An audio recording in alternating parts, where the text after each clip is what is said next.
My family thought it'd be hilarious to leave me stranded in another state. Let's see if he can find his way back. They laughed as they drove off without me. I never went back.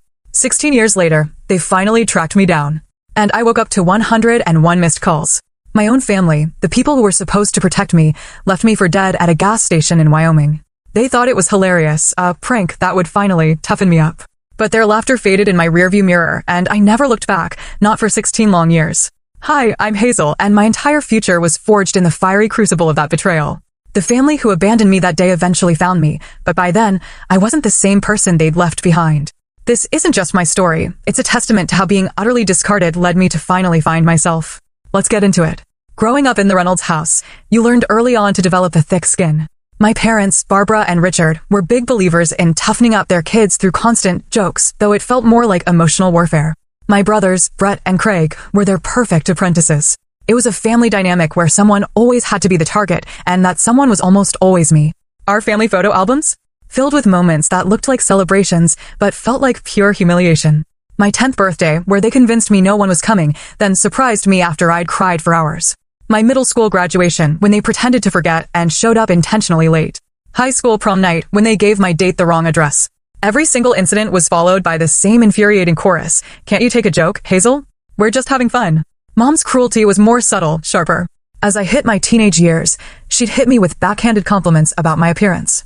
That dress would look beautiful on you if you lost 15 pounds, or your face would be pretty if you smiled more and fixed your skin.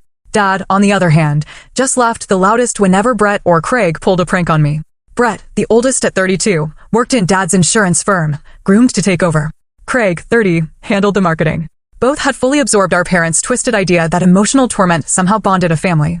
Our dinners were often vivid recounts of the latest, hilarious prank they'd pulled on a colleague or friend.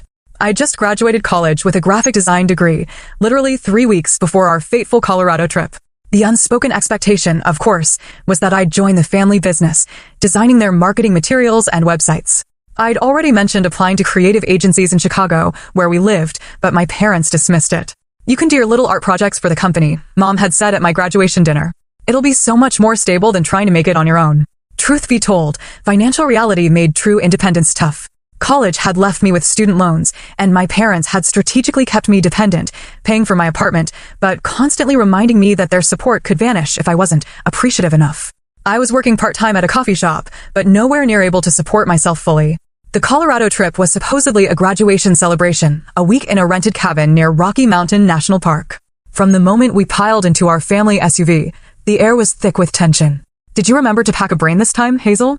Craig joked as I loaded my suitcase. Remember when she forgot her swimsuit during the Florida trip? I'd been 16 during that trip. They'd refused to stop so I could buy a new one, then mocked me for sitting on the beach fully clothed for 3 days. The first day of driving was more of the same. Brett hid my phone, watching me panic before finding it in his pocket. Craig ate the lunch I'd packed while I was napping. Dad took a deliberate detour and blamed my map reading skills. Small cruelties I'd learned to expect, but still couldn't quite get used to.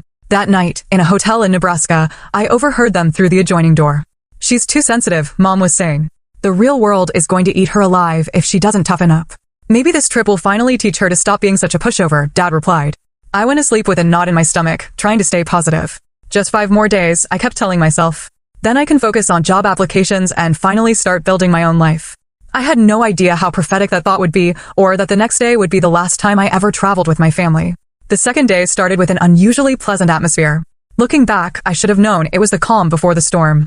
The family being nice was always a prelude to a particularly cruel prank. We crossed into Wyoming around noon, the landscape shifting to rolling plains with distant mountains. We need to fill up, Dad announced as we approached a small town called Pine Ridge. The gas station he pulled into was one of those independent places with a small convenience store, sitting on the edge of town surrounded by open land. I'm going to use the restroom and grab some snacks, I told them as Dad started pumping gas. Anyone want anything? Get me a Coke, Brett mumbled, not looking up from his phone. Grab me some beef jerky, Craig added. Mom just shook her head, reapplying her lipstick. Inside, I used the restroom, then spent a few minutes picking out snacks. The store was empty except for the cashier, a woman in her 40s with kind eyes and a name tag that read Miranda. You folks just passing through? Miranda asked as she handed me my change. Yeah, heading to Colorado for vacation, I replied with a smile. Well, enjoy your trip, she said. Those ordinary words would echo in my mind for years afterward. The last normal moment before everything changed. I pushed open the door to the parking lot, juggling the bags of snacks, and stopped dead. The spot where our SUV had been parked was empty. I blinked, momentarily confused, thinking I'd gotten turned around. But a quick scan of the entire lot confirmed the impossible. My family was gone. My first thought was Dad had moved the car to the air pump or another part of the station. I walked around the small building, checking every corner. Nothing. They probably just went up the street to that sandwich place I saw on the way in, I reasoned aloud, though a familiar sick feeling was already forming in my stomach. I pulled out my phone and called Dad. It rang until voicemail. Same with Mom. Then Brett. Craig answered on the fourth ring. Where are you guys? I asked, trying to keep my voice steady. The sound of laughter came through the phone. Oh, we're about 20 miles down the road now, he said, not bothering to hide his amusement. What? Turn around and come get me. My voice rose with panic. Let's see if she can make it back on her own. I heard Brett yell in the background, followed by more laughter. Craig, this isn't funny. Tell Dad to turn around now. I was pacing, my heart racing. Check your messages, he said before hanging up. A text from Brett had come through while I was on the phone. It was a photo of all of them in the car, grinning widely, with the caption, Survival of the fittest, sis. Find your way. Home. I called back immediately. Mom, voicemail. Dad, voicemail. Brett, voicemail. They had all blocked my number. I stood in the parking lot, the Wyoming sun beating down on me as the reality slowly sank in. They had left me. Deliberately. In a town I'd never heard of, in a state where I knew no one, with nothing but my purse and the clothes on my back. I checked my wallet, $43 in cash, my debit card with maybe a couple $100s, and my ID. My suitcase, all my clothes and toiletries, was in the trunk of their SUV. My phone battery was at 18%. As the afternoon wore on, I sat on the curb outside the gas station, cycling through disbelief, panic, and then a cold rage. I kept checking my phone, expecting a message saying they were turning around, that the joke had run its course. Instead, I received a group chat photo of them at dinner in a restaurant with a caption, "Wonder if Hazel found dinner yet? LOL." Miranda approached me cautiously as she was ending her shift. Honey, you've been sitting here for 3 hours. Are you okay? The simple question broke the dam. Through tears, I explained my situation. Your family left you here on purpose? Her incredulity mirrored my own. They think it's funny, I said, wiping my eyes. A character-building exercise or something. They've done things like this before, but never this bad. Do you have anyone you can call? Friends back home? I shook my head. My closest friend had moved to California last month. I don't know anyone who could drive all the way out here. The isolation my family had cultivated around me, subtly discouraging close friendships, making me dependent on them, had never been more apparent. Night was falling, the temperature dropping with the sun. My phone battery was now at 8%. I had one more call to make. Dad answered, surprisingly. Have you learned your lesson yet? He asked without preamble. What lesson? That I can't trust my own family. My voice was raw from crying. Don't be so dramatic. Figure it out yourself. Consider this life training, he said coldly. Call us when you've made it back to Chicago. How am I supposed to do that with no money and nowhere to stay? I demanded. You're a smart girl. Get creative. He hung up. I stared at my phone in disbelief as it displayed one final message from my mother. This is for your own good, Hazel. You need to learn self-reliance. Then my phone died. Miranda had overheard enough. I know someone who rents out a room in her house. Her name's Eleanor. Let me call her for you. As darkness enveloped the small Wyoming town, I realized I had a choice to make, desperately try to get back to the people who had abandoned me, or take the first step towards something else entirely. Eleanor turned out to be a silver-haired woman in her 60s who lived in a small yellow house 3 blocks from Pine Ridge's main street.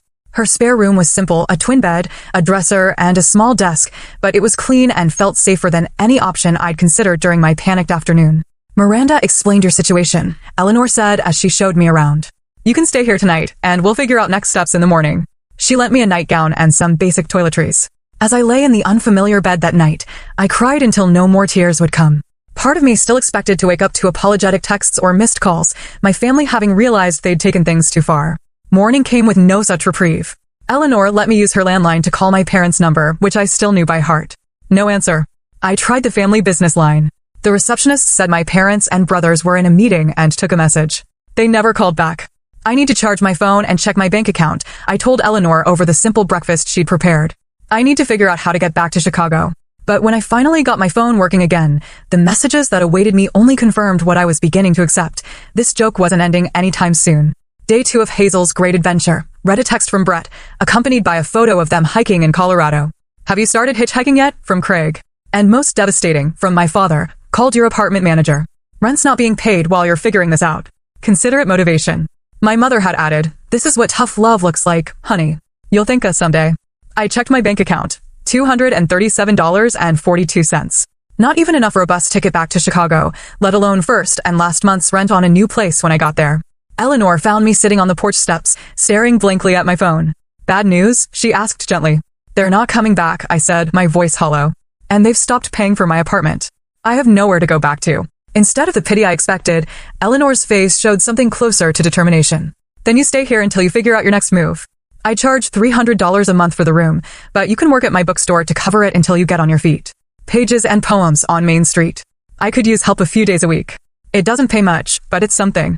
That afternoon, Eleanor showed me around the small bookstore she'd owned for 30 years. It was charming, but clearly struggling with outdated signage and a barely functional website she'd paid a nephew to create years ago. I also need a job that pays actual money, I told her, for food and saving up to figure out what's next. The next day, I applied at every business in downtown Pine Ridge. By sunset, I had a waitressing job at the Pinewood Diner, working the breakfast and lunch shift 6 days a week. My first week passed in a blur of exhaustion and periodic crying jags. I worked from 6 a.m. to 2 p.m. at the diner, took a short break, then helped Eleanor at the bookstore until closing. Every night, I checked my phone, and every night, the messages from my family became more sporadic and less apologetic. Still waiting for that call saying, "You've made it home," my dad texted on day 5. By the end of the second week, they'd stopped messaging altogether. My diner coworker, Amber, found me crying in the break room after my shift one day.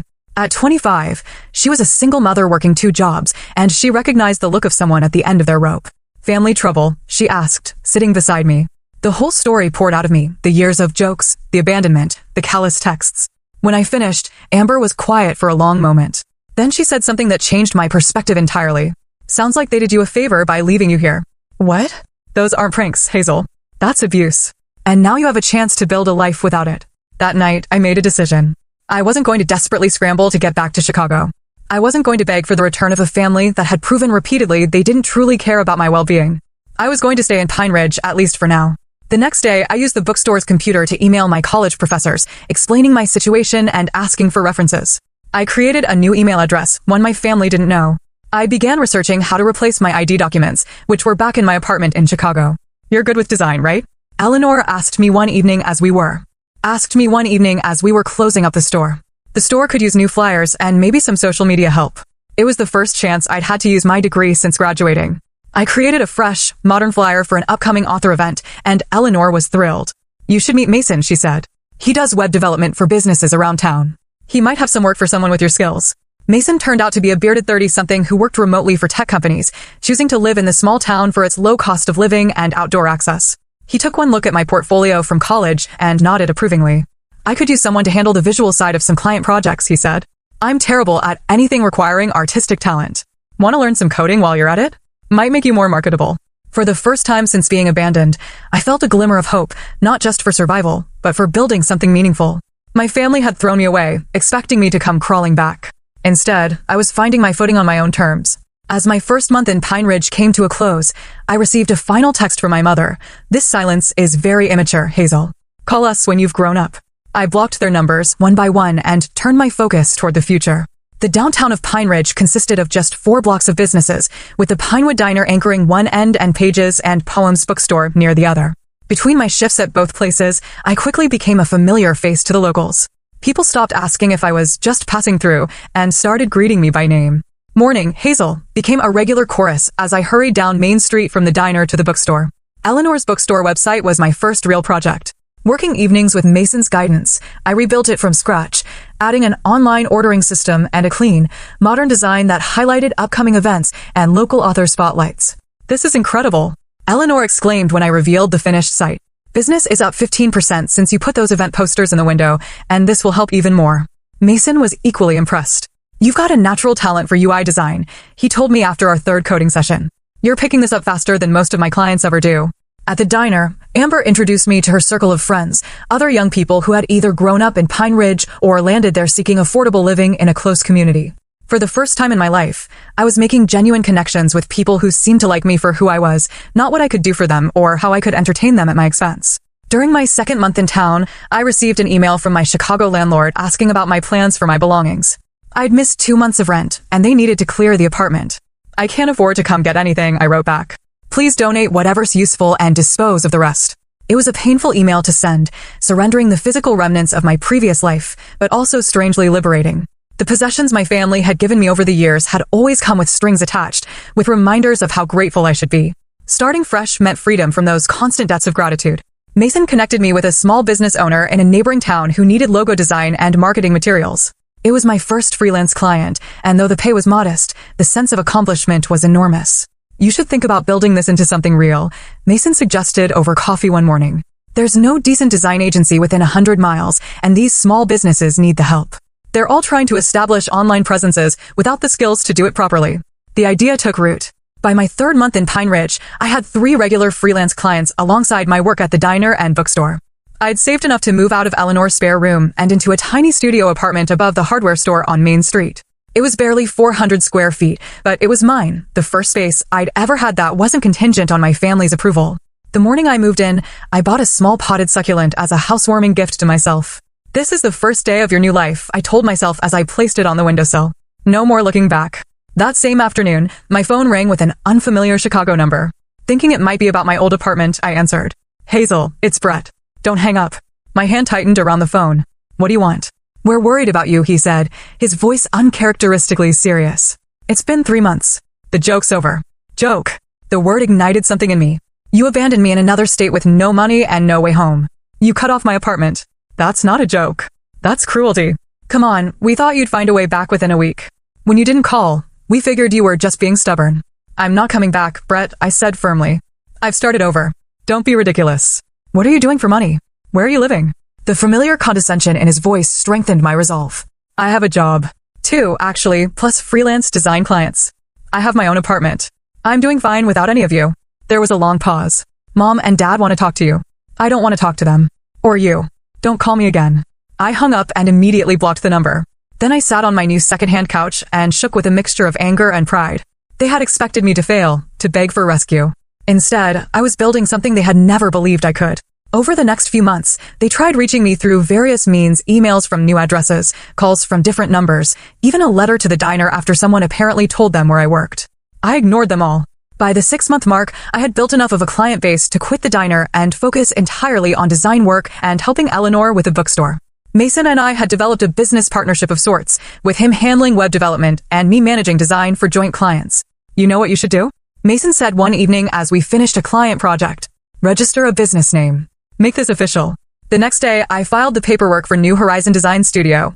As my first year in Pine Ridge approached, I found myself reflecting on how completely my life had transformed. The scared, stranded young woman crying outside a gas station was now a business owner with friends, colleagues, and a community that valued her. The family that had discarded me had inadvertently given me the push I needed to discover my own strength. When Eleanor hosted a small gathering at the bookstore to celebrate the 1-year anniversary of my redesigned website and, privately, my year in Pine Ridge, I looked around at the faces of people who had become my chosen family. Amber with her young son. Mason, the regular bookstore customers who had become friends. Even Miranda from the gas station. I realized I had built something my biological family had never given me, a circle of genuine connection based on mutual respect rather than power. And humiliation. To new beginnings. Eleanor toasted, raising her glass of sparkling cider. And to finding home, I added, in the place you least expected. 2 years after being abandoned in Pine Ridge, my design business had grown enough that I occasionally traveled to meet with larger clients in nearby cities. It was during one such trip to Denver that my carefully constructed new life collided with the past I'd been avoiding. I was sitting in a coffee shop near the 16th Street Mall, preparing for a client meeting, when a familiar voice cut through the ambient noise. Hazel? Is that you? I looked up to see my brother Brett standing 3 feet away, his expression a mixture of shock and disbelief. He was dressed in a business suit, clearly in Denver for work himself. Brett. My voice came out steadier than I felt. Holy shit, it is you. He pulled out the chair across from me and sat down without asking. We've been looking for you for over a year. I wasn't lost, I replied, closing my laptop. I chose to stay away. Brett looked me over, taking in my professional attire, the portfolio beside my computer, the confidence I now carried. You look different.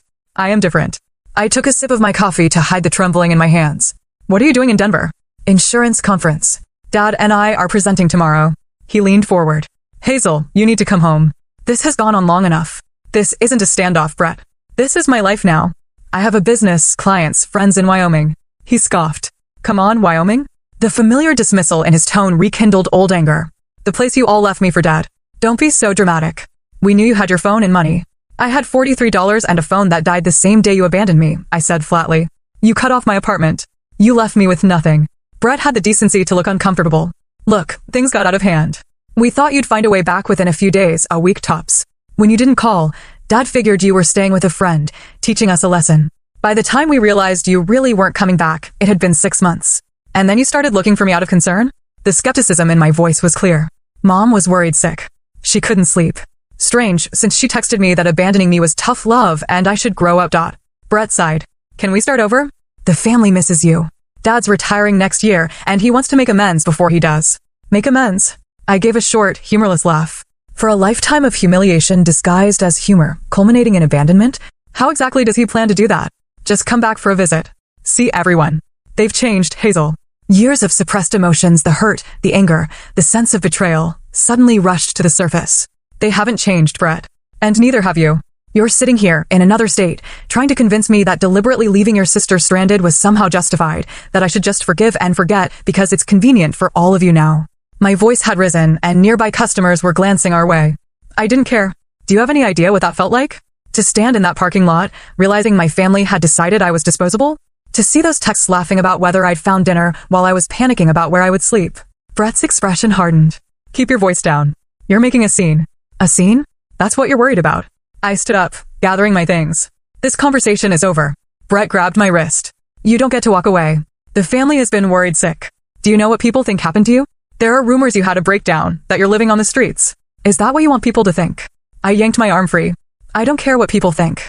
I care about building a life where I'm not constantly belittled and manipulated by the people who are supposed to love me. You always were too sensitive. Brett snapped, his friendly facade crumbling. This is why we had to toughen you up. You fall apart at the slightest criticism. Criticism? I was nearly shouting now. You call abandonment criticism? You call mocking a terrified young woman toughening her up. If you don't come home willingly, I'll tell everyone what really happened, Brett threatened, his voice low. How you had a meltdown over a simple joke and ran away from your family. How you've been hiding out all this time, ignoring your dying father's attempts to reconcile. Dad is dying? For a moment, concern overrode my anger. Brett's slight hesitation told me everything. He's not in good health, he amended. You're lying again. I shook my head in disgust. Goodbye, Brett. As I walked out of the coffee shop, Brett called after me, this isn't over, Hazel. The family has a right to know where you are. I made it to my rental car before the tears came. Not tears of sadness or fear, but of pure rage. The encounter had ripped open wounds I thought had healed, but it had also crystallized something important. I wasn't the one who needed to apologize or make amends. I wasn't the one who had done something unforgivable. I called my client and rescheduled our meeting, then drove straight back to Pine Ridge, my mind racing the entire 3-hour journey. Brett now knew I was in Wyoming. It wouldn't take much for him to figure out which town if he started asking around. The next morning, I went to Eleanor's house and told her everything about the encounter with Brett, his threats, my fears that my family might try to intrude on the life I'd built. They can try, Eleanor said firmly, but this is your home now, Hazel. We've got your back. That afternoon, I gathered my closest friends, Eleanor, Mason, Amber, and a few others, and shared the full story of my family's abuse and abandonment, details I'd kept vague until now. If any of you get calls or questions from people looking for me, now you know the truth, I concluded. These people sound toxic as hell, Amber said, squeezing my hand. We won't let them near you if you don't want to see them. Their support strengthened my resolve. I returned to my apartment and wrote a long email to my parents and brothers, the first contact I'd initiated in 2 years. I'm safe and successful, I wrote. I have built a life without your cruelty and manipulation. I do not want reconciliation. I do not want contact. Any attempt to force yourselves back into my life will be met with legal action. This is not negotiable. I hit send, then blocked their email addresses once more. That night, lying awake in my apartment, I realized that the encounter with Brett, painful as it had been, had given me something valuable, certainty. There was no doubt left, no lingering question of whether I had overreacted or whether my family might have changed. They were exactly who they had always been. And so was I. Except now, I was stronger. Strong enough to walk away from toxicity, even when it came from the people who were supposed to love me most. Strong enough to build a life on my own terms. The next morning, I woke up with a sense of clarity I hadn't felt since the day I was abandoned. I opened my laptop and began designing a new logo for New Horizon Design Studio. One that symbolized not just a business, but a personal transformation. I was no longer defined by what had been done to me, but by what I had created from the ruins. 5 years after the day my family abandoned me in Wyoming, I stood in the newly expanded offices of New Horizon Design Agency, watching as my team of 10 employees collaborated on projects for clients across 3 states. What had begun as a desperate need to survive had evolved into a thriving business that specialized in branding and digital presence for small to mid-sized companies throughout the Mountain West region.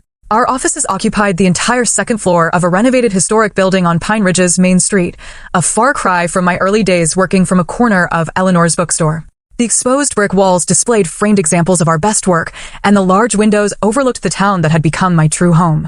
The Denver client just signed off on the final designs, announced Megan, my first full-time hire and now creative director.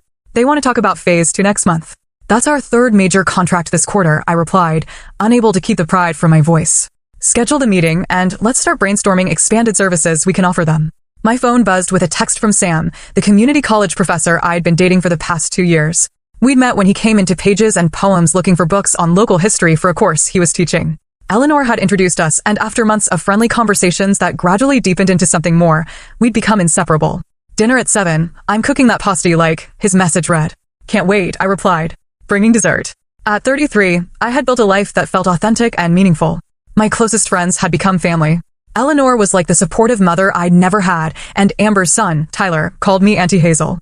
Mason and I had developed a professional partnership that complemented both our skills, with our businesses often collaborating on larger projects. 3 months earlier, Sam and I had purchased a small house together on the edge of town, a charming craftsman with a studio space where I could work from home when I wanted to, and a garden that was slowly taking shape under our inexperienced but enthusiastic care.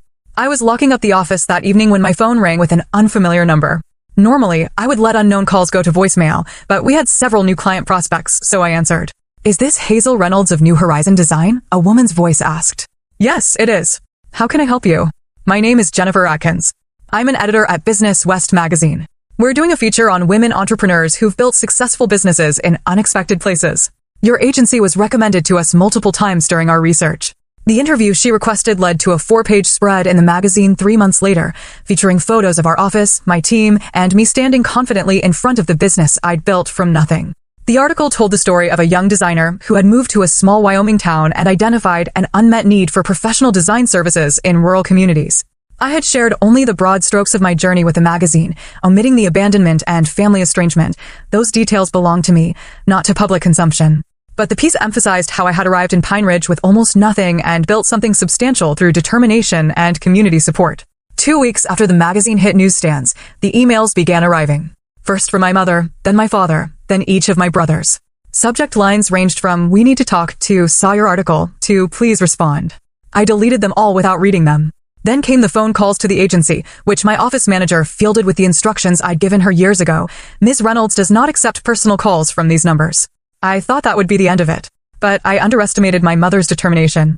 On a Tuesday afternoon, I returned from lunch to find Barbara Reynolds sitting in our reception area, looking older but just as put together as I remembered. "Mom," I said, stopping in the doorway. "How did you find me?" She stood, smoothing her expensive slacks. "The magazine article had your business address." Her eyes tracked over me, noting my professional attire, my confident posture. "You look well." "I am well," I replied, my voice neutral. "Why are you here? Can we talk somewhere private?" I considered refusing, telling her to leave and never come back. But after 5 years of healing and growth, I found I was curious rather than afraid. What could she possibly have to say that would matter now? "My office," I said, leading her down the hallway past curious employees who had no idea of the significance of this visitor. Once the door closed behind us, Barbara took in the awards on my wall, the view from my window, the evidence of success all around. "This is impressive," she admitted. "The magazine didn't do it justice." "Thank you," I said, remaining standing. "But I doubt you came all this way to compliment my office." Barbara's composure cracked slightly. "We've been trying to find you for years, Hazel. Your father hired a private investigator after Brett saw you in Denver, but you'd covered your tracks well." I wasn't hiding, I corrected her. I was living my life. "There's a difference." "We made a terrible mistake," she said, her voice breaking. "What started as a stupid prank went too far, and then pride and stubbornness kept everyone from admitting it. By the time we realized how serious it was, you were gone." "It wasn't just the abandonment," I said quietly. "It was a lifetime of cruelty disguised as humor. It was teaching me that love meant enduring humiliation. It was creating a family dynamic where someone always had to be the target." Tears welled in my mother's eyes. "I know. I see that now." She reached into her purse and pulled out a tissue. "Your father would never admit it, but when we saw that magazine article, you, building this successful business, looking so confident and happy, it forced us to face what we'd done. Not just that day in Wyoming, but your whole life. What do you want from me, Mom? Forgiveness? A family reunion?" "I want a chance," she said simply. "A chance to know the woman you've become. A chance to be better than I was." I studied her, looking for the manipulation that had characterized our relationship for so long. Instead, I saw something unfamiliar, genuine regret. I can't give you what you want, I said finally. Too much has happened. But I can tell you that I'm happy here. I've built a good life with good people who value me. And knowing that should be enough. Barbara nodded slowly, wiping her eyes. Your brothers want to see you. Your father too, though he'd never ask. I'm not ready for that, I told her. I may never be ready. And that has to be okay. She stood to leave, then hesitated. You were always the strongest of us all, Hazel. It just took us losing you to realize it. After she left, I sat at my desk for a long time, processing the encounter. There was no dramatic reconciliation, no falling into each other's arms with forgiveness and tears. Just the beginning of a recognition that the past couldn't be undone, but perhaps it could be acknowledged. That evening, as Sam and I sat on our porch watching the sunset, I told him about my mother's visit. How do you feel about it? He asked, his arm around my shoulders. Surprisingly peaceful, I replied. For so long, I was defined by what they did to me. Today, I realized that chapter truly is closed. I'm not the abandoned daughter anymore. I'm just Hazel, business owner, community member, partner. I turned to smile at him. And I like who I've become. The next day, I sent my mother a brief email with a single photo attached, me with my team outside our office building. No invitation to visit again, no promises of reconciliation. Just a glimpse of the life I'd built, the person I'd become. It was all I was ready to give, and for the first time in my life, that felt like enough. 16 years after being abandoned at that Wyoming gas station, I stood in my kitchen, staring at a certified letter that had just arrived. The return address was from a law firm in Chicago that I didn't recognize. With a sense of trepidation, I opened it. Dear Miss Reynolds, it began. We represent the estate of Richard and Barbara Reynolds. We are writing to inform you that Reynolds Insurance Group has been sold, and as per your parents' instructions, the proceeds are to be divided equally among their 3 children. I sat down at the counter, my legs suddenly unsteady. The letter continued with legal details and a request for contact to arrange the transfer of funds, a substantial amount, according to the preliminary figures included. Sam found me still sitting there 10 minutes later when he came home from work. What's wrong? He asked, setting down his briefcase. My parents sold the family business, I said, passing him the letter. They're splitting the money between Brett, Craig, and me. Sam read quickly, his eyebrows rising at the amount. That's unexpected. There's more, I said, holding up an envelope that had been enclosed with the legal documents, a personal letter from my mother. I hadn't opened it yet, unsure if I wanted to know what it contained. In the years since Barbara's visit to my office, our contact had been minimal. Occasional emails, a Christmas card once or twice. I had maintained firm boundaries, rebuffing attempts at deeper reconciliation while acknowledging the small steps toward change I had observed. Do you want me to leave you alone to read it? Sam asked. I shook my head. Stay, please. The letter inside was handwritten on my mother's personal stationery. Dear Hazel, it read. By the time you receive this, the sale of the business will be complete. Your father has finally retired, somewhat against his will, as his health isn't what it once was. We've decided to move to Arizona for the climate. Before we leave Chicago, we're hosting a family gathering at the house. Brett and Craig will both be there with their families. Brett has 3 children now that you've never met. Craig got married last year. I know you've kept your distance, and I understand why, but things have changed, Hazel. Your father may not say it in so many words, but the decision to include you equally in the proceeds from the business sale was his. He recognizes, in his way, the gravity of what happened all those years ago. We would very much like you to attend the gathering next month.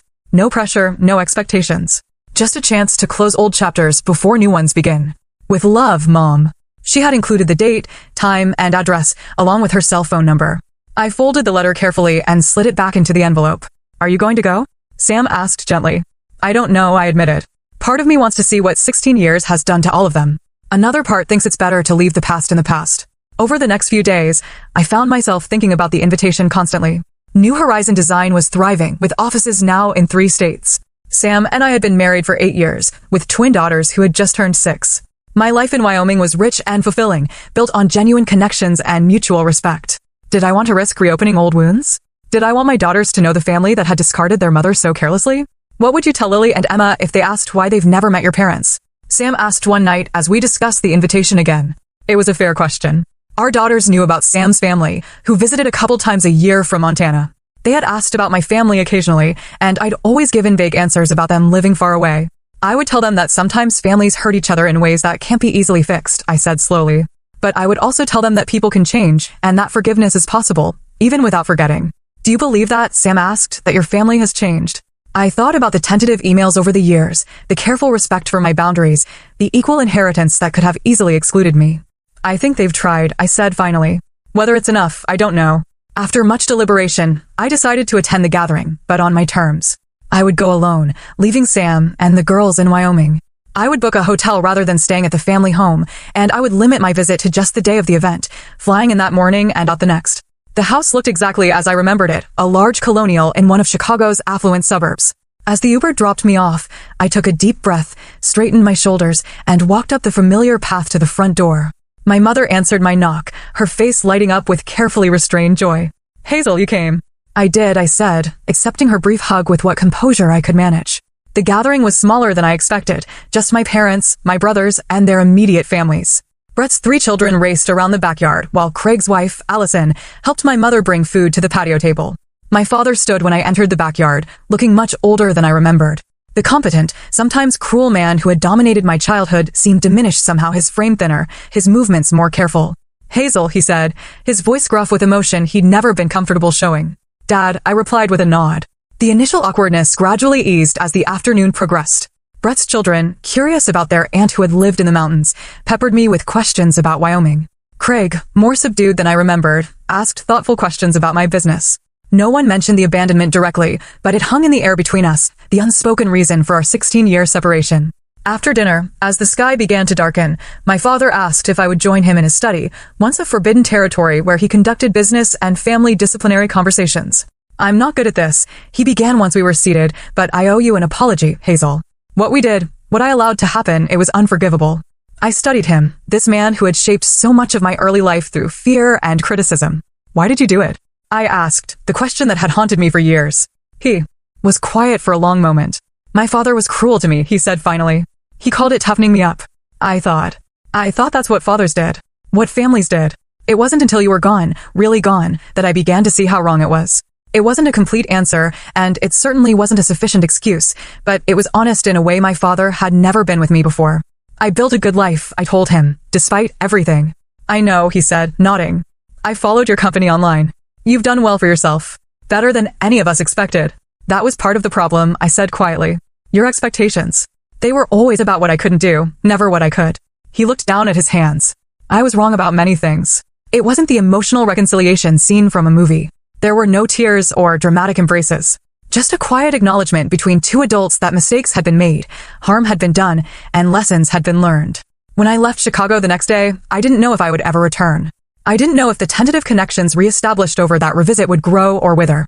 But I knew that I had faced my past without being diminished by it, that I had shown my family not just that I had survived without them, but that I had thrived. Back in Wyoming, as Sam and the girls welcomed me home with hugs and questions about my trip, I felt a sense of completion. The abandoned young woman at the gas station had completed her journey, not by finding her way back to those who had discarded her, but by creating a life so full and rich that she could face them as an equal, undiminished by their past cruelty. That night, after the girls were asleep, Sam and I sat on our back deck, looking at the stars visible in the clear Wyoming sky. "Did you find what you were looking for?" he asked. "I think so," I replied. Not forgiveness exactly, but closure. The understanding that what happened shaped me, but doesn't define me anymore. I thought about all the ways my life had changed since that day 16 years ago, the business I'd built, the family I'd created, the community I'd joined. None of it would have happened if my family hadn't made their cruel joke. Sometimes the worst things that happen to us lead us to the best versions of ourselves. Sometimes being left behind is the first step toward finding your way forward. Have you ever experienced a moment when something painful ultimately led you to something better? Share your story in the comments.